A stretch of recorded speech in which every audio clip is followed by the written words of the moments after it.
A Fundação Orgulho Aruba awardo invitar para uma conversação com o formador in een team. Nanto te kerpa nos papia over die kikota e belangen anku nostra mira necessaria in comunidade.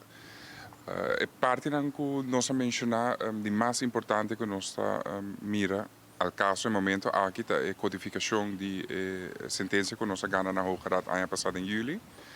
E também nos bloquear of nosso DCA para o governo direita, lo qual está geregistreerd partnerschap que agora implementar e tempo é como uma opção que não está matrimônio, mas basicamente é aqui agora que está causa discriminação para a comunidade completa, não somente a comunidade LGBTQIA+, mas também para a comunidade heterossexual no momento aqui o geregistreerd partnerschap não está igual a um matrimônio.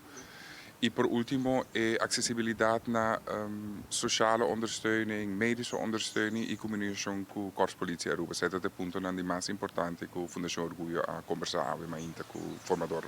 O hobby positivo, está contente com o diálogo a tomar lugar e lo deseja de manter isso aqui e na loteca lo que não por te zijn na tijd.